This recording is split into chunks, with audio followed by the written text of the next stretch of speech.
Praise the lord అండి. Good morning. ప్రభు నామంలో ఈ ఉదయకాల సమయంలో మీకు అందరికీ కూడా ప్రత్యేకమైనటువంటి శుభాభివందనాలు తెలియజేస్తున్నాను. ప్రియ దేవుని బిడ్డలారా, మీరందరూ కూడా బాగున్నారు కదండి. మరి ఈ ఉదయాన దేవుని యొక్క మాటలు ధ్యానిద్దామా? పరిశుద్ధ బైబిల్ గ్రంథం నుంచి కీర్తనల గ్రంథము 91వ అధ్యాయము 14వ వచనం. అతడు నన్ను ప్రేమించుచున్నాడు గనుక నేను అతన్ని తప్పించేదను. ఆమె దేవుని నామానికి మహిమ కలుగును గాక. ప్రియ దేవుని బిడ్డలారా, ఈ యొక్క ఉదయకాల సమయంలో పరిశుద్ధ ఆత్మదేవుడు మనతో మాట్లాడుతున్నటువంటి మాట, అతడు నన్ను ప్రేమించుచున్నాడు గనుక నేను అతన్ని తప్పించేదను. ఈరోజు ఈ యొక్క గుడ్ న్యూస్ కార్యక్రమాన్ని చూస్తున్నటువంటి ప్రియమైనటువంటి దేవుని బిడ్డలారా, మీరందరూ కూడా దేవుని ప్రేమిస్తుంటున్నారా? అయితే ఎప్పుడైతే మనము దేవుని ప్రేమిస్తామో దేవుడు ఏం చేస్తాడు అంటే, మన యొక్క ప్రతి ఆపద సమయంలో, ప్రతి బలహీనత సమయంలో కూడా వాటన్నిటి నుంచి కూడా దేవుడు ఏం చేస్తాడు అంటే తప్పించే దేవుడుగా ఉంటాడు. అయితే మనము చేయవలసింది ఏంటి అంటే, మనము దేవుని ప్రేమించాలి, మనము యేసయ్యని ప్రేమించాలి. ఈ లోక మనుషులని ప్రేమిస్తూ ఉంటాం, లేకపోతే మన తల్లిదండ్రులను, లేకపోతే మన రక్త సంబంధికులను, బంధువులను, వారిని వీరిని ప్రేమిస్తూ ఉంటాం కదండి.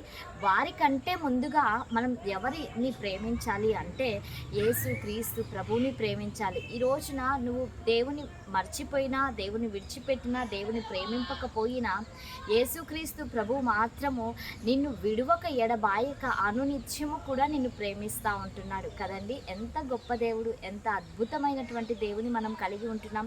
కాబట్టి ఈ రోజున నీవు ఈ కార్యక్రమాన్ని చూస్తున్నటువంటి నీవెవరైనా సరే దేవుని ప్రేమించగలిగినట్లయితే అన్ని పరిస్థితులలో నుంచి, అన్ని సమస్యలలో నుంచి ఆయన నిన్ను విడిపించేటువంటి దేవుడిగా ఉంటున్నాడు. తర్వాత కూడా అతడు నా నామము నెరిగిన వాడు గనక నేను అతన్ని ఘనపరిచేదను. నిజంగా మనము దేవుని ఘనపరిచేటువంటి స్థితిలో ఉండాలి, మనం దేవుని ప్రేమించేటువంటి స్థితిలో ఉండాలి. అప్పుడే ఎప్పుడైతే నీవు దేవుని ఘనపరుస్తావో దేవుడు కూడా నిన్ను ఘనపరిచేటువంటి దేవుడిగా ఉంటున్నాడు. నువ్వు ఎక్కడైతే హీనంగా నిన్ను చూస్తూ ఉంటున్నారో వ్యక్తులు, ఎక్కడైతే నీవు ఘనహీనత కలిగి ఉంటున్నావో అక్కడే పరిశుద్ధాత్మ దేవుడు నిన్ను ఏం చేస్తాడు అంటే ఘనపరుస్తాడు. మనుషుల ఎదుటనే నీవు ఊహించినటువంటి రీతిలో దేవుడు ఏం చేస్తాడు అంటే నిన్ను ఘనపరిచే దేవుడిగా ఉంటున్నాడు. కాబట్టి ప్రియ దేవుని బిడ్డలారా, ఈ ఉదయకాల సమయంలో దేవుని ప్రేమించటం, దేవుని ఘనపరచటం మనం మర్చిపోకూడదు.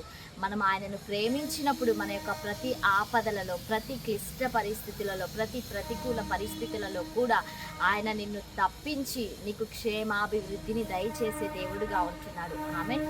మరి అందరం కళ్ళు మూసుకుందామా? ఈ సమయంలో ప్రార్థన చేసుకుందాం. పరిశుద్ధ ఆత్మదేవ, సర్వశక్తిమంతుడా, సర్వోన్నతుడా, మీ ఘనమైన, శ్రేష్టమైన, మిక్కిలి అమూల్యమైనటువంటి నామమునకై మీకు వందనాలు, కృతజ్ఞతలు, స్తుతులు, స్తోత్రాలు చెల్లిస్తుంటున్నాం ప్రభా. అయ్యా, ఈ ఉదయకాల సమయంలో తండ్రి ఈ కార్యక్రమాన్ని చూస్తున్నటువంటి నీ ప్రియ బిడ్డలందరినీ కూడా మీరు పేరు పేరున దీవించండి అయ్యా, ఆశీర్వదించండి ప్రభా. కృపలో మీరు సహాయం చేయండి అయ్యా. ప్రతి ఒక్కరూ కూడా తండ్రి మిమ్మల్ని ప్రేమించేటువంటి వారిగా తండ్రి, వారి యొక్క ప్రతి సమస్యలలో కూడా మీరు తప్పించేటువంటి వారిగా తండ్రి యేసయ్య దేవా ఉండుటకునైనా మీరు కృప చూపించండి. చక్కటి ఆరోగ్యంలోని బలమును, శక్తిని దయచేసి ఈ దిన సమృద్ధి చేత ప్రతి ఒక్కరిని కూడా మీరు ఆశీర్వదించమని యేసు శక్తి కలిగిన నామంలో అడిగి వేడుకొని పొంది ఉంటున్నాము తండ్రి. Amen. Praise the lord. God bless you all. Have a nice day.